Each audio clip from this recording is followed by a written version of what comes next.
मान लीजिए, है ना, हम आपको किसी राज्य में भेज रहे हैं, किसी दूसरे राज्य में, आपको कोई सोर्स नहीं दिया जाएगा कि वहां पर किस प्रकार का पॉलिटिकल सिस्टम है, लेकिन पॉलिटिकल सिस्टम वर्किंग में है। आप कैसे डिफाइन करें कि उस देश की राजनीतिक व्यवस्था किस प्रकार की है? आपको किसी देश में भेजा जा रहा है, और अगर आपको किसी देश में अगर भेजा जा रहा है तो उस देश में राजनीतिक व्यवस्था, पॉलिटिकल सिस्टम चल रहा है, सोर्स नहीं दिए जाएंगे। अब आपको डिफाइन करना है कि उस देश में किस प्रकार की राजनीतिक व्यवस्था है। जयंती, कैसे डिफाइन करोगे? ये पीटी का बहुत इंपॉर्टेंट क्वेश्चन है जो मैंने अभी पूछा है।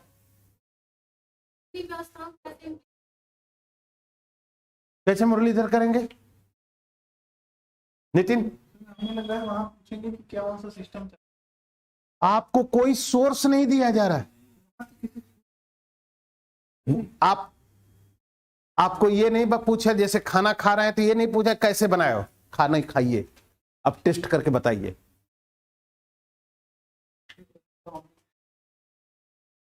भारत का लोगों का व्यवहार और अमेरिका के लोगों का व्यवहार में, अमेरिका में आदमी है, भारत में जानवर हैं, जिसके कारण हम डिफाइन कर रहे हैं कि भारत में पार्लियामेंट्री सिस्टम है, अमेरिका में अध्यक्षीय शासन प्रणाली है।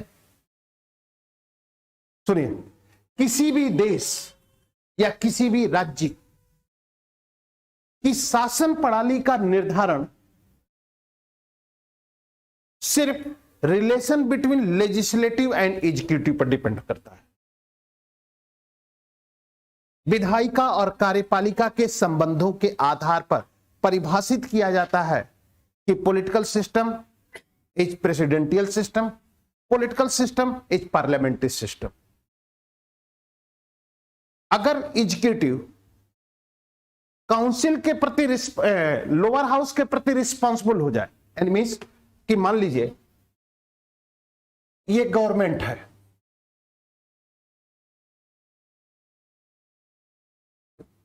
ये गवर्नमेंट है, क्लियर? अब इस गवर्नमेंट के 3 part, first legislative, second executive and third judiciary. Clear? अब इन्हीं के बीच जो रिलेशन होगा, ये जो रिलेशन है, रिलेशन ही डिफाइन करेगा यदि एग्जीक्यूटिव लेजिस्लेटिव के प्रति रिस्पॉन्सिबल हो जाए, रिस्पॉन्सिबिलिटी हो जाए या रिस्पॉन्सिबल हो जाए, तो political system is known as the parliamentary system. समझ में आई बात? यदि कार्यपालिका विधायिका के प्रति उत्तरदायी हो जाए तो संसदीय शासन प्रणाली हो गई, और यहां पर लेजिस्लेटिव और एग्जीक्यूटिव के बीच no relation, and executive there is no responsible for the lower house या हाउस, या legislative and executive are free. अगर लेजिस्लेटिव और एग्जीक्यूटिव दोनों क्या है, फ्री है, दैट प्रेसिडेंटियल सिस्टम।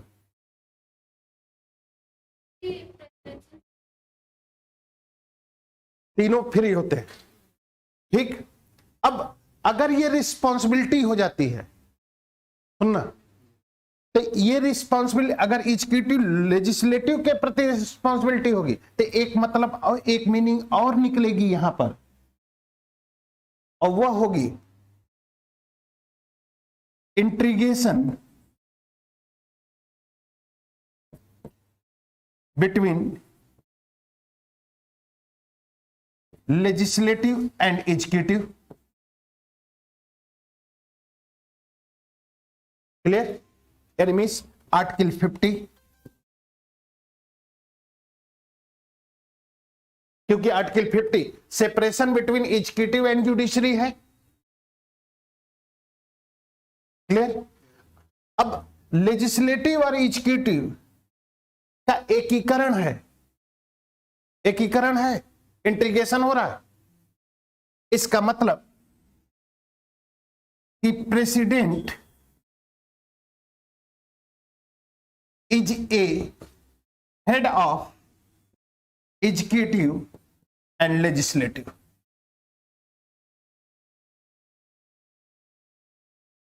एक ही व्यक्ति में विधायिका का भी प्रमुख है और कार्यपालिका का। इंटीग्रेशन हो गया कि नहीं हो गया?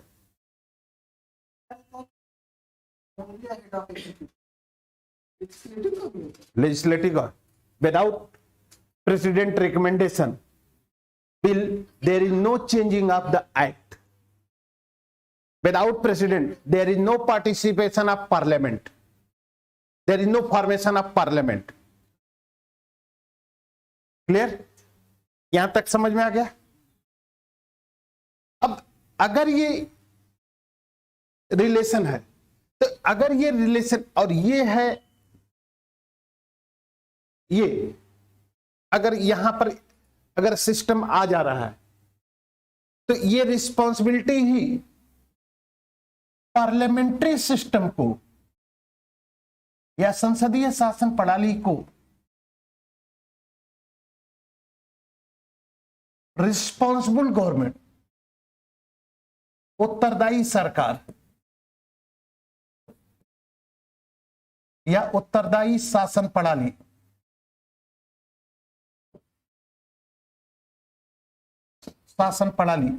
के रूप में स्थापित करता है। इसलिए कहीं पर संसदीय शासन प्रणाली शब्द का भी प्रयोग किया जाएगा और कहीं पर उत्तरदायी शासन प्रणाली का भी प्रयोग किया जाएगा। दोनों का मतलब क्या होगा? एक ही होगा।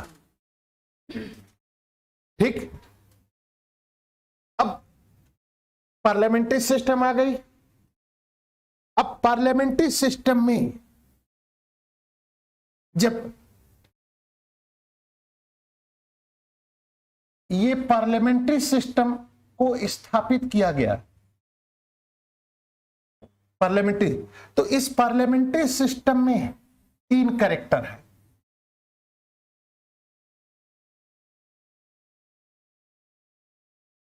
First, 2, 3, A and B। ठीक? थोड़ा सा लिखिए तो पंच आधा पेज करी।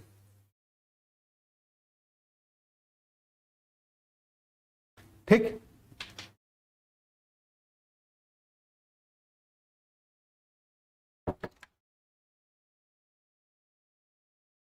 संविधान सभा ने स्वतंत्र भारत के लिए उत्तरदायी शासन की स्थापना करना चाहते थे,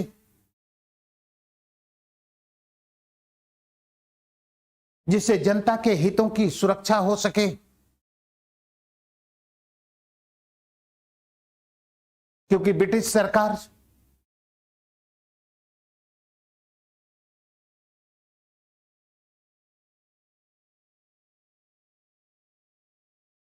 का अत्याचारी और शोषणकारी स्वरूप इसलिए था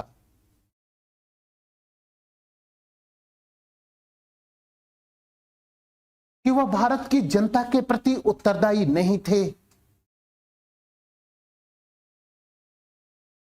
क्लियर? पैराग्राफ चेंज कर दीजिए। संसदीय शासन प्रणाली, संसदीय शासन प्रणाली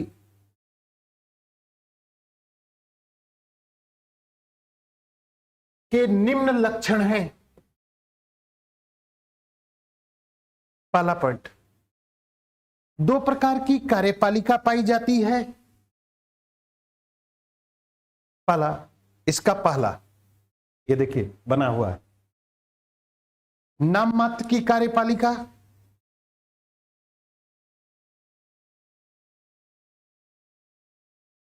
नॉमिनेटेड एग्जीक्यूटिव, या इसे टेरिटोरियल हेड भी कहा जाता है। नाम मात्र की कार्यपालिका अर्थात वह कार्यपालिका जिसके नाम से शासन तो किया जाता है,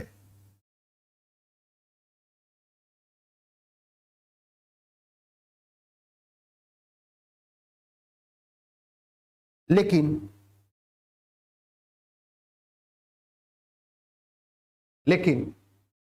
वह शासन की वास्तविक शक्तियों का प्रयोग नहीं करता।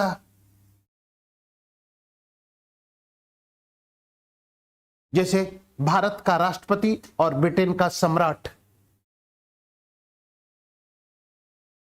क्लियर? दूसरा, वास्तविक कार्यपालिका, रियल एग्जीक्यूटिव।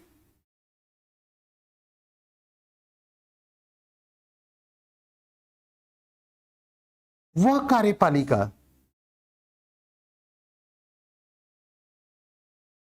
जो वास्तव में या वास्तविक रूप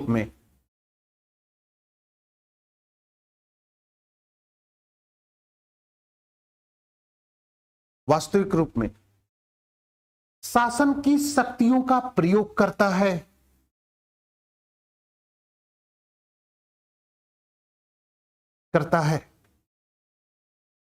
ठीक? जैसे प्रधानमंत्री की अध्यक्षता में गठित मंत्रिपरिषद। ठीक? दूसरा पॉइंट, मंत्रिपरिषद। दूसरा पॉइंट, मंत्रिपरिषद सामूहिक रूप में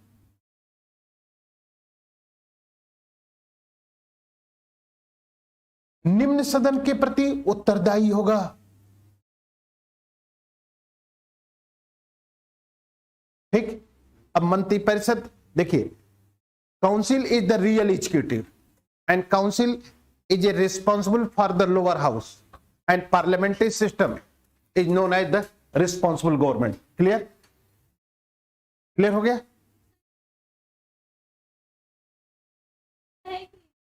क्या? कौन चीज? दो प्रकार की कार्यपालिका। तो दो प्रकार की कार्यपालिका, तो ए बी नहीं दिख रहा है इसमें। एक और एक बनाया क्या गया है?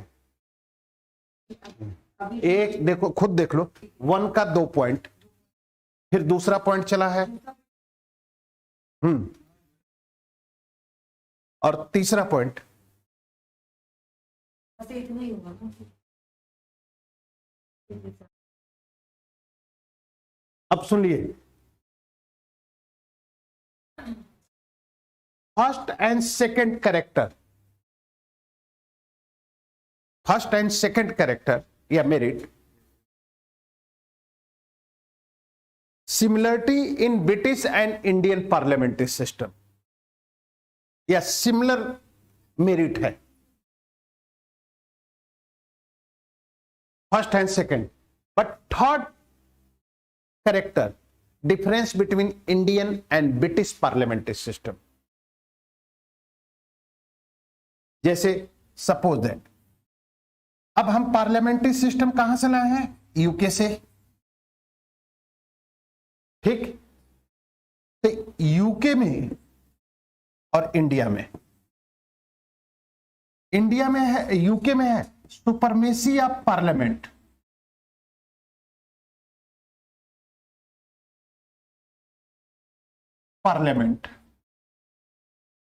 और इंडिया में है सुपरमेसी ऑफ कॉन्स्टिट्यूशन।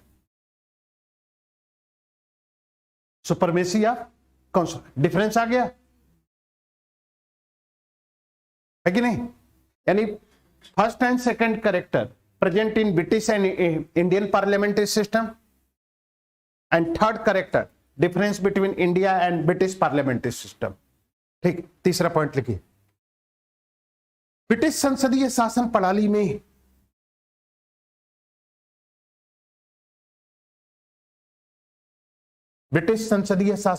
में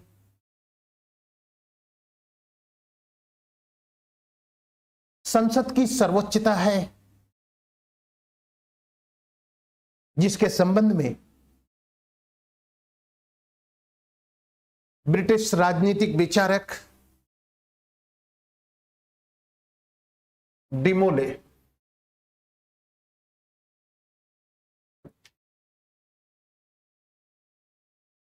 डिमोले विचार देते हैं कि ब्रिटिश संसद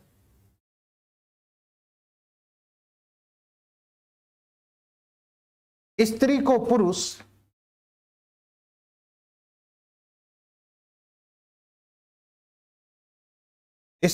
पुरुष और पुरुष को स्त्री न बनाकर सब कुछ कर सकती है।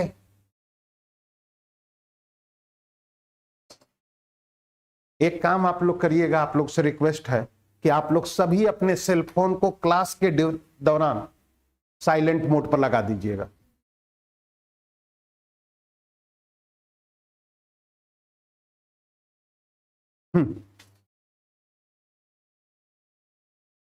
ठीक, डिमोले का कमेंट।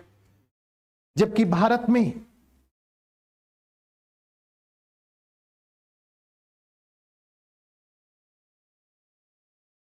संविधान की सर्वोच्चता है,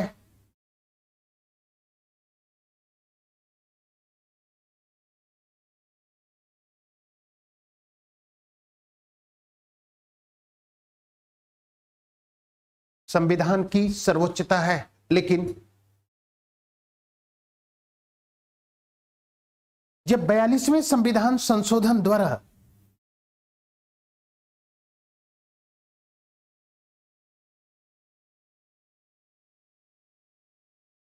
न्यायिक पुनरावलोकन की शक्ति को समाप्त कर दिया गया,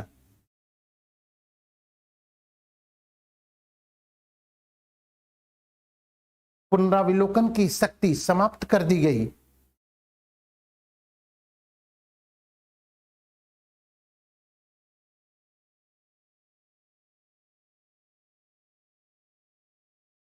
तो भारतीय संसद भी ब्रिटिश संसद के समान सर्वोच्च हो गई।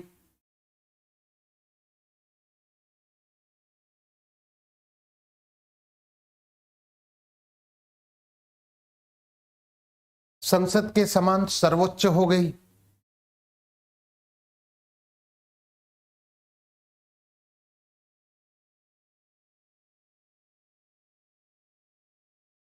और विभेद समाप्त हो गया।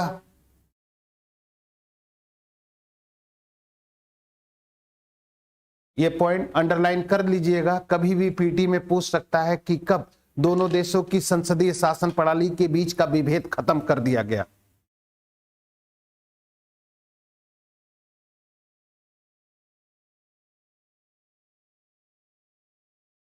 ठीक, लेकिन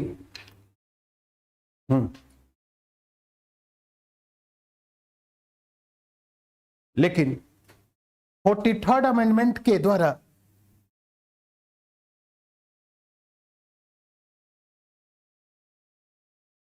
न्यायपालिका को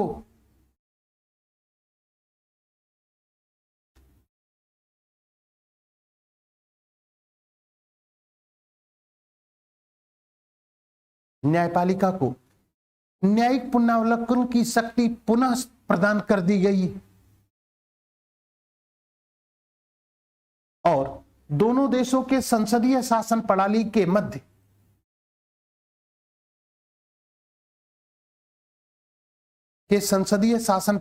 मध्य पुनः विभेद स्थापित हो गया।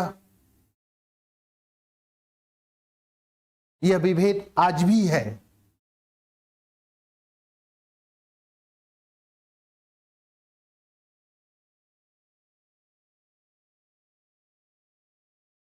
बाद में न्यायपालिका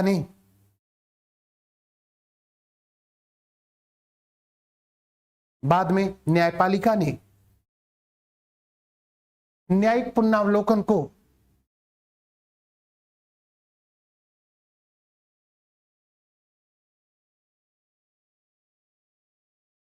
संविधान के आधारभूत ढांचे के रूप में परिभाषित कर दिया।